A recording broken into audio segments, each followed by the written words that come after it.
dear student, welcome back to my YouTube channel. This is Sunita and today I will teach you chapter number 3 India's foreign policy part 2. Part first हम पढ़ चुके हैं. In part first हमने पढ़ा regarding foreign policy of India, Nehru's role and principles of Indian foreign policy. और आज हम next topic start कर रहे हैं India changing relation with other Nations like US, Russia, China, Israel. So firstly we'll start topic number first, India's US relation. After Second World War, it means during 1945 जब second world war की ending हो गई तो आपने ये पहले पढ़ लिया है कि after second world war world 2 part में डिवाइड हो गया था. One side is USA and second side is USSR. तो यूएसए और यूएसएसआर के 2 पार्ट, जो वर्ल्ड के 2 पार्ट हो गए थे, यूएसए और यूएसएसआर ने जो अपनी कॉन्क्यूरिंग कर ली थी वर्ल्ड में. आफ्टर दैट 1947 में जब इंडिया इंडिपेंड हुआ तो यूएसए को लगा कि इंडिया यूएस का पार्ट बनेगा. रीजन कि इंडिया भी डेमोक्रेटिक कंट्री है और यूएसए भी डेमोक्रेटिक कंट्री है. बट इंडिया ने ना यूएसए की साइड मूव किया और ना ही यूएसएसआर की साइड मूव किया. इंडिया ने एक इंडिपेंडेंट पॉलिसी ली, यानी एक ऐसी पॉलिसी एक्सेप्ट की जो ना यूएसए की साइड मूव कर रही थी ना ही यूएसएसआर की साइड. और वो क्या था? नाम. जब इंडिया ने अपनी एक इंडिपेंडेंट ऑटोनॉमी बनाई, नाम स्टैब्लिश किया, तब यूएस को थोड़ा बुरा लगा. आफ्टर दैट 1961 में इंडिया ने गोवा को इंडिपेंडेंट कराया था. किसकी कॉन्क्यूरिंग से? क्योंकि जो पोर्टुगीज थे उन्होंने गोवा के ऊपर अपनी कॉन्क्यूरिंग कर रखी थी, लेकिन इंडिया ने उनको वहां से उस जो कॉन्क्यूरिंग ऑफ पोर्टुगीज उनको वहां से हटाया और गोवा को पार्ट ऑफ इंडिया बना लिया. पोर्टुगीज यूएस दोनों फ्रेंड थे. जब 1961 में गोवा को इंडिपेंडेंट कराया गया बाय इंडिया तो यूएस को बुरा लगा. इट मींस यूएस के रिलेशन उस टाइम थोड़े खराब हुए.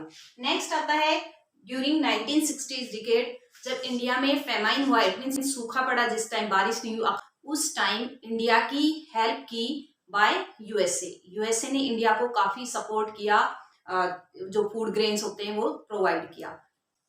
ड्यूरिंग 1962 जब चाइना ने इंडिया के ऊपर अटैक किया, एक बहुत गलत वे में अटैक किया था, क्योंकि 1954 में जब चाइना ने इंडिया के साथ रिलेशन बना लिए थे, पंचशील एग्रीमेंट कर लिया था, आफ्टर दैट फिर भी इंडिया के ऊपर गलत तरीके से अटैक किया.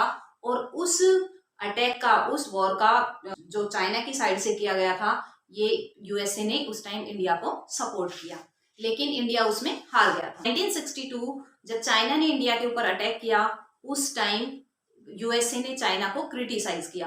रीजन क्योंकि चाइना ने गलत तरीके से एक एग्रीमेंट के बावजूद कि 1954 में जो एक एग्रीमेंट हुआ था, पंचशील एग्रीमेंट, जिसमें ये क्लियर कर दिया गया था कि दोनों कंट्री एक दूसरे के ऊपर अटैक नहीं करेंगे, फिर भी चाइना ने गलत तरीके से इंडिया पर अटैक किया. तो उस टाइम यूएस ने चाइना को क्रिटिसाइज किया. देन 1965 एंड 1971 जब पाकिस्तान ने इंडिया के ऊपर अटैक किया ड्यूरिंग 1965 एंड ड्यूरिंग 1971, उस टाइम यूएसए ने पाकिस्तान को सपोर्ट किया, इंडिया को सपोर्ट नहीं किया. इवन 1971 में चाइना, यूएस और पाकिस्तान तीनों ने मिलकर हेल्प की, यूएसए ने भी, चाइना ने भी, जिसके रीजन से 1971 में इंडिया को यूएसएसआर की हेल्प लेनी पड़ी और एक ट्रीटी की, 20 ईयर ट्रीटी, जो उस टाइम 1971 में इंडिया ने यूएसएसआर के साथ की थी. ये जो अभी हमने डिस्कस किया after 1945, it means second world war से लेकर disintegration of USSR, it means जब कोल्ड वॉर की एंडिंग हो गई, डिसइंटीग्रेट हो गया यूएसएसआर. तो 1991 में जब यूएसएसआर डिसइंटीग्रेट हो गया, उस टाइम इंडिया ने एक पॉलिसी एक्सेप्ट की, एक नई पॉलिसी यूज की, लिबरलाइजेशन और प्राइवेटाइजेशन, इसको यूज किया. लिबरलाइजेशन से अनदर कंट्री के साथ इंडिया के रिलेशन बढ़े और प्राइवेटाइजेशन के रीजन से जो इंडिया में अब तक इकोनॉमी ज्यादा अप नहीं हो रही थी वो अप होने लग गई. लिबरलाइजेशन और प्राइवेटाइजेशन के रीजन से इंडिया और यूएस के रिलेशन बेटर हुए. 1998 में जो bill Clinton president of USA, उसको इंडिया में आना था, इंडिया में उसकी यात्रा थी, लेकिन इंडिया ने उस टाइम न्यूक्लियर टेस्ट किया था 1998 में, जिसके रीजन से यूएसए नाराज हो गया था और जो बिल क्लिंटन को इंडिया में आना था उसको कैंसिल कर दिया गया था. नेक्स्ट 1999 में जब इंडिया और पाकिस्तान का वॉर हुआ, इंडिया पाकिस्तान है वो, उसने इंडिया पर अटैक किया, कारगिल युद्ध था जो, उस टाइम इंडिया का सपोर्ट किया यूएसए ने और अगेंस्ट हुए पाकिस्तान के।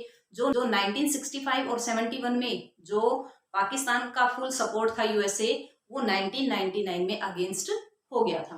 देन 2000 में जो यहाँ पर 1998 में जो बिल क्लिंटन आने थे वो कैंसिल हो गया था, बट ईयर 2000 में बिल क्लिंटन जी इंडिया आए और ट्रिप को पोस्टपोन्ड कर दिया था, जो 2000 में उन्होंने कंप्लीट किया। आफ्टर दैट 2003 में अटल बिहारी वाजपेयी जी ने कहा कि इंडिया और यूएसए दोनों फ्रेंड है, दोनों एक बेस्ट फ्रेंड है और दोनों आगे वर्क करते रहेंगे। इन 2008 इंडिया और यूएसए ने एक एग्रीमेंट किया, बायलैटरल कोऑपरेशन सिविल एग्रीमेंट किया, जिसमें दोनों कंट्री ने बेस्ट रिलेशन बनाए, अपने एग्रीमेंट को आगे तक बनाने के लिए प्रॉमिस किया। 2010 बराक ओबामा जी इंडिया में आए और उन्होंने ये डिक्लेयर किया कि हम इंडिया का सपोर्ट करते हैं, हम इंडिया को P5 जो member permanent member of UNO बनना चाहिए।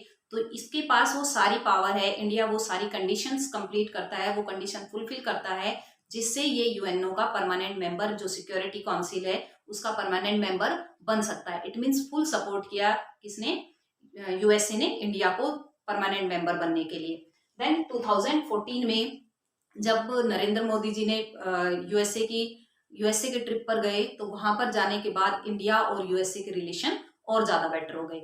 इन 2018 जो यूएसए में एक जो जब वहां पर मोदी जी गए थे तो उनके लिए हाउडी मोदी नाम से एक प्रोग्राम चलाया, जिससे मोदी जी का काफी वहां पर वेलकम हुआ था। और 2020 में इंडिया ने नमस्ते ट्रम्प, जिससे यहाँ पर ट्रम्प जी आए थे, तो नमस्ते ट्रम्प नेम से एक जो वर्ड पॉपुलर हुआ, उससे इंडिया और यूएसए के रिलेशन और ज्यादा बेटर हो गए। अगर हम प्रेजेंट टाइम में देखते हैं, इंडिया और यूएस के रिलेशन, दोनों के रिलेशन अभी भी बेस्ट है। इवन जब बाइडेन जी वहां के प्रेसिडेंट बन गए हैं, तब भी इंडिया और यूएसए के रिलेशन अच्छे हैं। इवन जो चाइना इतनी सारी मिस्टेक्स कर रहा है, उसमें इंडिया को सपोर्ट कर रहा है यूएसए और चाइना के अगेंस्ट है, क्योंकि चाइना और यूएसए की भी ज्यादा बेटर बनती नहीं है। तो हमने देखा कि relation of India and USA जो अर्लियर टाइम से लेकर अब तक अगर हम देखते हैं, तो दोनों के रिलेशन के बिटर कभी भी नहीं हुए कि जिससे दोनों आमने सामने हो जाए, कि दोनों में ऐसी सिचुएशन क्रिएट हो जाए कि वॉर की सिचुएशन आ जाए। लेकिन अगर हम प्रेजेंट टाइम की बात करते हैं, तो दोनों एक दूसरे के फ्रेंड हैं, इवन एक दूसरे की हेल्प भी करते हैं। नेक्स्ट जो second topic, India and Russia's relation during cold war. तो ये आपको सबको पता है कि ड्यूरिंग कोल्ड वॉर रशिया के नेम से पॉपुलर नहीं था, उस टाइम इसका नेम था यूएसएसआर। तो ड्यूरिंग कोल्ड वॉर हम देखते हैं कि 1945 के बाद जब टू ब्लॉक बन गए थे, उस टाइम रशिया यूएसएसआर था और यूएसए जो प्रेजेंट टाइम में यूएसए वो यूएसए था। लेकिन जब इंडिया इंडिपेंडेंट हुआ 1947 में, तो दोनों पावर की साइड किसी भी ब्लॉक में इंडिया शामिल नहीं हुआ और उसने नाम स्टैब्लिश किया। जब नाम स्टैब्लिश किया तो इससे यूएसए तो थोड़ा सा नाराज हुआ था, बट यूएसएसआर खुश था कि दोनों ब्लॉक में किसी में भी शामिल नहीं हुआ। इंडिया और यूएसएसआर का अगर हम रिलेशन देखते हैं ड्यूरिंग 1947 टू 1991, तो उसमें जो यूएसएसआर है उसने हमेशा ही इंडिया की हेल्प की। ड्यूरिंग कोल्ड वॉर अगर पॉलिटिकल रिलेशन की बात करते हैं इंडिया और यूएसएसआर की, तो इंडिया और यूएसएसआर के रिलेशन हमेशा से ही अच्छे रहे हैं, कभी भी उनके रिलेशन में बिटरनेस नहीं आई है। ड्यूरिंग कोल्ड वॉर 1947 की, इंडिया तो 1947 में इंडिपेंडेंट हुआ है, तो 1947 से लेकर 1991 तक इंडिया को हमेशा डायरेक्ट इनडायरेक्ट सपोर्ट मिला है बाय यूएसएसआर। जब यूएसएसआर ने देखा कि इंडिया इंडिपेंडेंट होके किसी भी ब्लॉक में नहीं जा रहा है, ना यूएसए की साइड जा रहा है ना ही यूएसएसआर की साइड जा रहा है, और अपनी एक सेल्फ ऑटोनॉमी बना रहा है जिसमें नाम स्टैब्लिश किया है, तो उससे यूएसएसआर को बड़ी खुशी हुई और उसने इंडिया को सपोर्ट किया। देन 1962 में जब चाइना ने इंडिया के ऊपर अटैक किया, तो उसमें भी इंडिया को सपोर्ट मिला था bye USSR. It means direct support तो नहीं, बट इसमें इसको सपोर्ट मिला था। हमेशा ही इंडिया का सपोर्ट रहा है यूएसएसआर। 1965 की बात करते हैं, जब पाकिस्तान ने इंडिया के ऊपर अटैक किया, उस टाइम भी यूएसएसआर ने सपोर्ट किया था इंडिया को। इट मीन्स उसने गलत बताया था पाकिस्तान को। देन 1971 में तो फुल्ली ओपनली सपोर्ट किया था 20 ईयर ट्रीटी की, और जो प्रेजेंट टाइम का बांग्लादेश है, जो उस टाइम का पार्ट ऑफ पाकिस्तान था, उसको इंडिपेंडेंट भी कराया। एक साइड जहां पर चाइना और पाकिस्तान एंड यूएसए तीनों ने मिलकर एक ग्रुप बना लिया था, तो दूसरी साइड इंडिया ने हेल्प ली यूएसएसआर के, जिसके रीजन से 1971 में जो विनर बना इंडिया, उसका फुल सपोर्ट यूएसएसआर का रहा। इकोनॉमिक रिलेशन की बात करते हैं तो इकोनॉमिक रिलेशन में इंडिया को टेक्निकल सपोर्ट दी गई थी बाय यूएसएसआर, जिसके रीजन से उस टाइम जो इंडिया ने कुछ प्लांट्स अपने स्टेब्लिश किए टेक्नोलॉजी के रीजन से, जो टेक्नोलॉजी सपोर्ट दी गई थी by USSR to India, like Bokaro है, भिलाई है, तो ये प्लांट तभी स्टेब्लिश कर पाए थे जब यूएसएसआर ने इंडिया को सपोर्ट दी थी, क्योंकि उस टाइम यूएसएसआर एक लार्ज कंट्री था, एक लार्ज सुपर पावर था, इंडिया उस टाइम काफी स्मॉल कंट्री था। नेक्स्ट आता है मिलिट्री एंड स्पेस टेक्नोलॉजी। ये भी यूएसएसआर ने इंडिया को उस टाइम सपोर्ट दी, क्योंकि 1945 से लेकर 1991 तक जो यूएसएसआर है वो सेकेंड वर्ल्ड रहा और एक सुपर पावर, सुपर ब्लॉक था, जिसकी रीजन से उसके पास काफी डोमिनेंस थी, काफी सपोर्ट था और वो इंडिया को सपोर्ट कर रहा था। तो जो टेक्नोलॉजी और स्पेस की हेल्प दी गई, जो मिलिट्री हेल्प दी गई, उसमें इसरो जो first satellite Aryabhata was launch by USSR, और during that time Rakesh Sharma जो फर्स्ट इंडियन स्पेस में गए थे 1984 में, तो ये उन्हीं के रीजन से जा सके थे। अगर हम बात करते हैं 21st सेंचुरी की, ये तो हो गया 1947 टू 1991 कि 1947 के बाद जब इंडिया ने अपनी सेल्फ ऑटोनॉमी की 1961 में, और नाम जो ग्रुप है उसको बनाया और अपने आप को सेल्फ इंडिपेंडेंट रखा, सेल्फ ऑटोनोमस बना के रखा, लेकिन उस टाइम भी यूएसएसआर ने इंडिया को help the. But after that 1991 में डिसइंटीग्रेशन ऑफ यूएसएसआर, अब वो यूएसएसआर खत्म हो गया और उसमें निकल के क्या आया, रशिया। अगर हम रशिया और इंडिया की प्रेजेंट टाइम की बात करते हैं तो दोनों कंट्री का बेस्ट रिलेशन है। अगर 21st सेंचुरी इंडिया और रशिया रिलेशन बात करते हैं तो प्रेजेंट टाइम में हम देखते हैं कि इंडिया और रशिया के रिलेशन आज भी बहुत अच्छे हैं। जो इंडिया ने स्कीम लॉन्च की मेक इन इंडिया, उसके थ्रू रशिया को भी अपना फुल सपोर्टेड बना रखा है। क्रिएशन ऑफ यूएसएसआर 1991 के बाद भी रशिया एक सुपर पावर बना हुआ है कि जो यूएसएसआर था उसको डिसइंटीग्रेट करके उसमें से जो उसका सक्सेसर बना वो रशिया बना, और रशिया P5 यानी परमानेंट मेंबर ऑफ यूएनओ है, और ये इंडिया को भी सपोर्ट कर रहा था कि permanent member of UNO India को बनाया जाए, क्योंकि इसके पास सारे वो क्वालिटीज हैं, सारी वो इसके पास फैसिलिटीज हैं, सारी वो क्वालिफिकेशन क्लियर करता है जो परमानेंट मेंबर ऑफ यूएनओ बनना चाहिए। जिस तरह यूएसए सपोर्ट कर रहा है इंडिया को परमानेंट मेंबर बनने के लिए, सेम वे यूएसएसआर का जो सक्सेसर रशिया है वो भी सपोर्ट कर रहा है। साइंस, टेक्नोलॉजी, डिफेंस, हर तरह से देखते हैं तो सक्सेस है अभी भी रशिया, और रशिया और इंडिया के रिलेशन जो पहले थे उससे भी बेटर प्रेजेंट टाइम में है। जब ड्यूरिंग कोल्ड वार जो रशिया और इंडिया के रिलेशन रहे, रशिया ने हमेशा इंडिया को डायरेक्ट इनडायरेक्ट सपोर्ट किया, सेम वे अभी भी रशिया और इंडिया के रिलेशन बेटर है। इवन अब तो इनडायरेक्ट वे में नहीं, डायरेक्ट एक दूसरे को सपोर्ट करते हैं, एक दूसरे के दोनों बेस्ट फ्रेंड है। नेक्स्ट जो टॉपिक आता है इंडिया चाइना रिलेशन। 1949 में कम्युनिस्ट रेवोल्यूशन हुआ था। आफ्टर दैट वहां पर कम्युनिस्ट पार्टी सबसे बड़ी पार्टी है, इवन एक डोमिनेंट पार्टी है। अगर चाइना और इंडिया के रिलेशन की बात करते हैं तो 1954 में चाइना और इंडिया का एक एग्रीमेंट हुआ था, एग्रीमेंट जिसको पंचशील एग्रीमेंट के नाम से जाना जाता है 1954 में, जिसमें इंडिया के प्राइम मिनिस्टर पंडित जवाहरलाल नेहरू जी और उस time leader of China Zhou Enlai वो इंडिया में आए और इंडिया में उन्होंने उस एग्रीमेंट पर सिग्नेचर किए, और उस एग्रीमेंट में 5 प्रिंसिपल्स बनाए गए, 5 सिद्धांत बनाए गए। उन 5 प्रिंसिपल्स के अकॉर्डिंग इंडिया और चाइना दोनों फ्रेंड होंगे। इवन हिंदी चीनी भाई भाई ये एक स्लोगन भी पॉपुलर हुआ था। तो पंचशील एग्रीमेंट क्या है उसको देखते हैं। First point is each nation respect the sovereignty. दोनों नेशन, इट मीन्स इंडिया और चाइना, कि इंडिया और चाइना एक दूसरे की सॉवरेनिटी की रिस्पेक्ट करेंगे। जो इंडिया इधर की साइड है और चाइना ऊपर है, तो दोनों एक दूसरे की बाउंड्री के ऊपर अटैक नहीं करेंगे, एक दूसरे की बाउंड्री को क्रॉस नहीं करेंगे। इंडिया के ऊपर यहाँ पर बीच में पहले तिब्बत आता है, आफ्टर दैट चाइना आता है। तो जब इंडिया का नेबर कंट्री भी है और उसके बाद वो फ्रेंड भी बन गए थे 1954 के बाद। अब इनका पहली जो कंडीशन थी वो दोनों एक दूसरे की सॉवरेनिटी की रिस्पेक्ट करेंगे। Next is no nation should attack. दोनों कंट्री एक दूसरे के ऊपर कभी भी अटैक नहीं करेंगे। ये इनका पंचशील का सेकंड पॉइंट था, पंचशील एग्रीमेंट का जो सेकंड कंडीशन थी। Third is no country should interfere in the internal affairs, internal work. दोनों कंट्री एक दूसरे कंट्री के इंटरनल पार्ट में, जो इंटरनल वर्क है, जो इंटरनल अफेयर्स है, उसमें किसी तरह की इंटरफेयरनेस नहीं करेंगे। देन फोर्थ पॉइंट आता है mutual cause existence and respect. दोनों एक दूसरे की रिस्पेक्ट करेंगे। और फिफ्थ पॉइंट इज इक्वलिटी, तो एक दूसरे को इक्वल जो फीलिंग के साथ देखेंगे। तो ये 5 प्रिंसिपल्स रखे गए जो पंचशील एग्रीमेंट किया गया 1954 में, जिसमें लीडर थे पंडित Jawaharlal Nehru and Jhau एनलाइन। Then आता है 62 कि 1962 में क्या हुआ कि जो चाइना है उसने इंडिया पर अटैक कर दिया।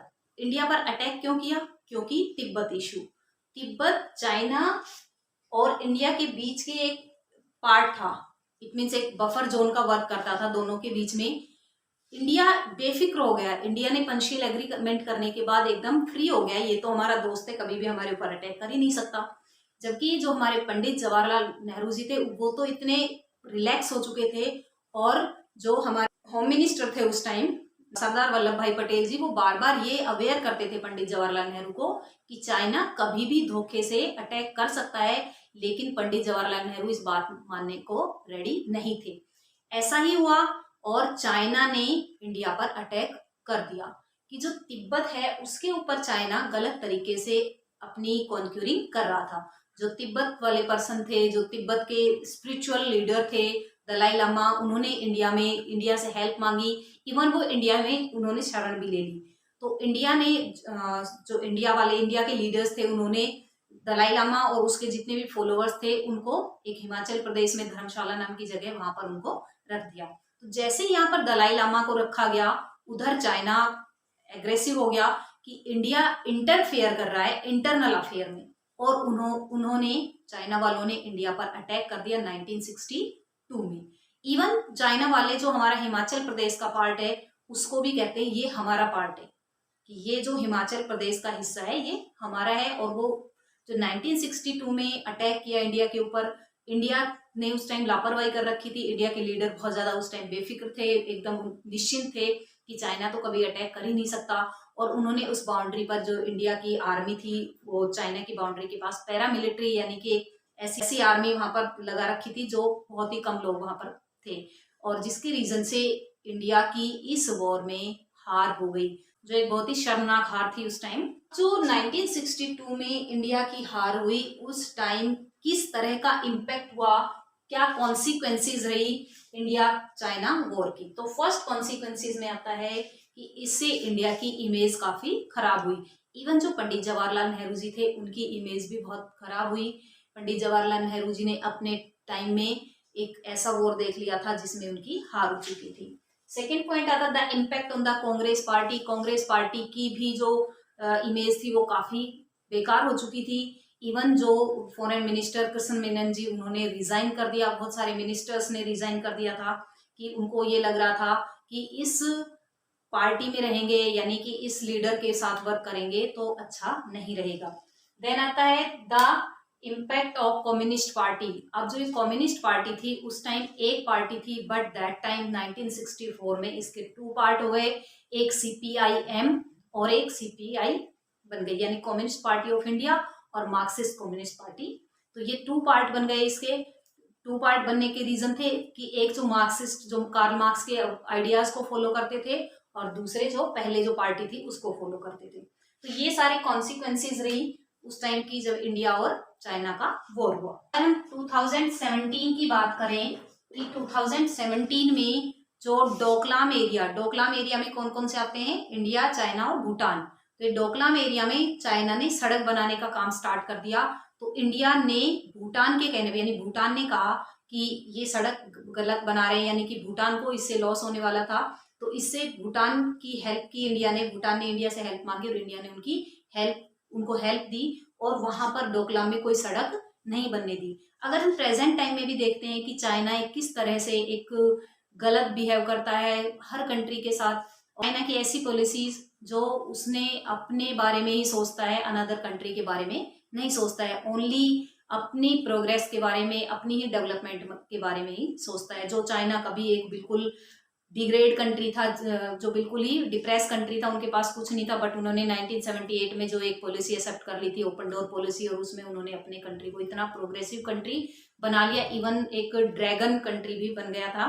जो प्रेजेंट टाइम में हम देखते हैं कि उस चाइना के पास इतनी टेक्नोलॉजी आ चुकी है, इतना उनके पास work establish. Next topic, India changing relation with other nation, India and Israel relation. Last sub topic of this topic, India and Israel relation. India 1947 में इंडिपेंड हुआ, जबकि इजराइल 1948 में बना। ये एक नॉन इस्लामिक स्टेट है, जो जब इस कंट्री की फॉर्मेशन हुई उस टाइम से इंडिया इसके अगेंस्ट रहा, इंडिया कभी भी फेवर में नहीं रहा। इवन जब ये non permanent member of UNO बना, तब भी इंडिया ने इसका अपोज किया। और जब 1962 में इंडिया के ऊपर चाइना ने अटैक किया, उस टाइम इंडिया ने इजराइल से हेल्प मांगी। तो जो इजराइल के उस टाइम लीडर थे बेन गुरेन, उन्होंने इंडिया की हेल्प की और एक लार्ज शिप जो वेपन से और एटॉमिक बॉम्ब वगैरह जो हेल्प करनी चाहिए थी, उन्होंने वो भर के और इंडिया में भेज दी। जो हथियार होते हैं वो इंडिया में भेज दिए, और इंडिया को अब लगा कि हाँ, इजराइल हमारी हेल्प कर सकता है, इजराइल एक अच्छा कंट्री है। उसके बाद दोनों के रिलेशन में जो बिटरनेस थी वो स्वीटनेस में बदल गई। नेक्स्ट 1999 में जब कारगिल वॉर हुआ, यानी कि जब पाकिस्तान ने इंडिया पर अटैक किया, उस टाइम भी इंडिया की हेल्प की इजराइल ने।